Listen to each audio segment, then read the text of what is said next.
নমস্কার আমার স্নেহের বন্ধুরা, স্বাগত জানাই আমার চ্যানেলে। আপনারা যারা নতুন দেখছেন অবশ্যই সাবস্ক্রাইব করে দেবেন এবং বেল আইকন প্রেস করে দেবেন, তাই নতুন ভিডিও আমার দেখতে পাবেন। আজকে আমি ভেজিটেবল কাটলেট বা বাঙালি ভাষায় চপ তৈরি করব।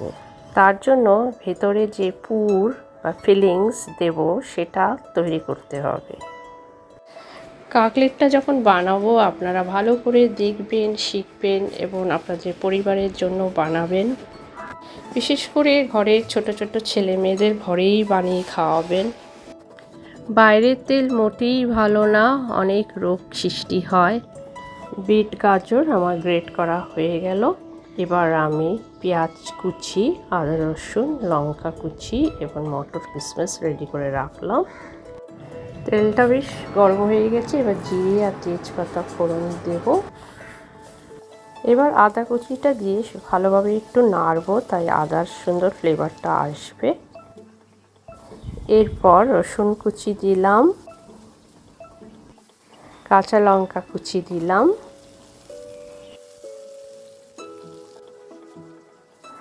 পেঁয়াজ কুচি দিয়ে দিলাম। পেঁয়াজটা বেশ ভালো নরম হয়ে গেছে। এবার আমি বিটটা আগে দিলাম, কেন গাজরটা নরম, বিটটা একটু শক্ত থাকে, তাই আগে বিটটা দিয়ে আমি রান্না করে নেব। এখন আমি এই বিটরুটটা মিডিয়াম আঁচে 5 মিনিট রান্না করব, তাই খুব সফট এবং খুব স্বাদ হবে। বিটটা ভালোই নরম হয়ে গেছে। এবার আমি গাজরটা দিয়ে দিলাম।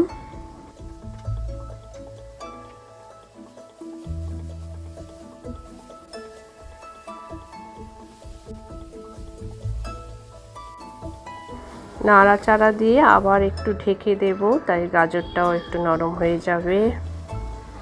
সবজি সবসময় যত ঢেকে রান্না করবে ওর স্বাদ এবং পুষ্টিকর ততই পাবে। সবজিটা বেশ ভালোই নরম হয়ে গেছে। এবার একে একে আমি সব মশলা দেব। চায়ের 1 চামচ হলুদ এবং জিরে গুঁড়ো দিলাম। চায়ের 1 চামচ নুন দিলাম। আপনারা যারা ঝাল খেতে ভালোবাসেন 1 চামচ লঙ্কা গুঁড়ো দিয়ে দেবেন। এবার আমি মটর কিশমিশ দিয়ে ঢাকা দিয়ে 5 মিনিটের মতন রান্না করব। মশলা এবং মটর ভালো রান্না হয়ে গেছে। এবার টেবিল চামচের 1 চামচ চিনি দিলাম, ধনেপাতা কুচি দিয়ে দিলাম। সবজিটা বেশ ভালো রান্না হয়ে গেছে। এবার আমি বাইন্ডিংয়ের জন্য টেবিল চামচের 1 চামচ ময়দা দিয়ে দিলাম। ময়দাটা দেওয়ার পরে খুব স্লো আছে ভালো করে ভাজা ভাজা করতে হবে, না তো ময়দার সে কাঁচা গন্ধটা আসবে। এবার আমার ফিলিং রেডি হয়ে গেছে। আলুটা আমি আগে থেকেই বয়েল করে রেখে দিয়েছিলাম। এবার আলুটা ভর্তা করে মেখে আমি কাটলেটের জন্য তৈরি করব। একটু গোলমরিচের গুঁড়ো দিয়ে দিলাম, হাফ টিস্পুন নুন ছিটিয়ে দিলাম। আপনারা একটু আমচুরের পাউডারও দিতে পারেন টেস্টের জন্য। আমার টক খাওয়া বারণ আছে, তাই আমি দিলাম না। আলু মাখাটা তৈরি হয়ে গেছে।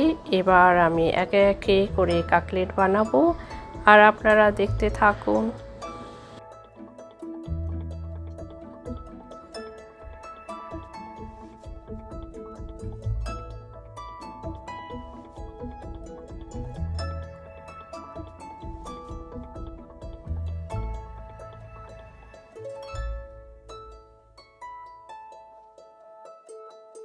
ভালো করে 2 হাত দিয়ে চেপে চেপে করবেন, তাই তেলে ছাড়লে ফাটবে না।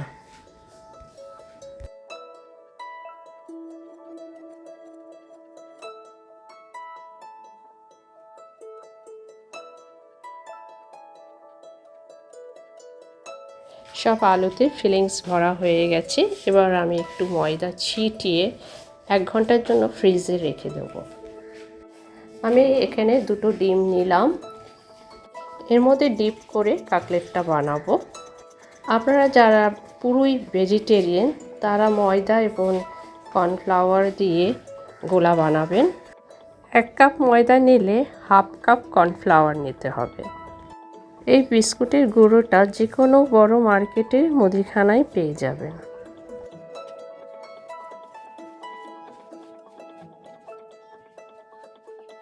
যতক্ষণ আমি কাটলেটটা তৈরি করছি গ্যাস স্টোভে আমি তেল বসিয়ে দিয়েছি গরম হওয়ার জন্য।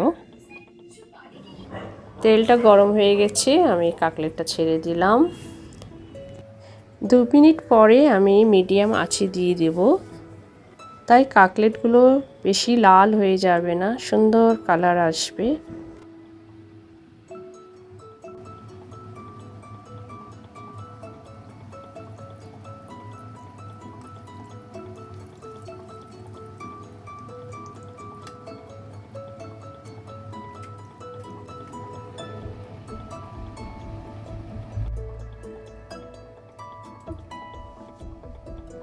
কাটলেটটা ভাজা হয়ে গেছে, এবার আমি তেল থেকে তুলে ফেলছি।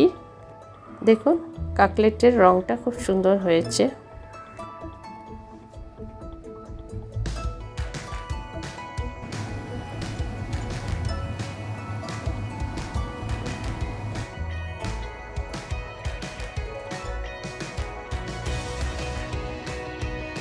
আপনাদের কেমন লাগলো আমার এই রেসিপি অবশ্যই কমেন্ট বক্সে কমেন্ট করে জানাবেন। আপনাদের সকলকে ধন্যবাদ জানাই আমার এই ভিডিও দেখার জন্য। এখন আমি বিদায় নেই আপনাদের সকলের কাছ থেকে। দেখা হবে আমার আবার নেক্সট রেসিপিতে।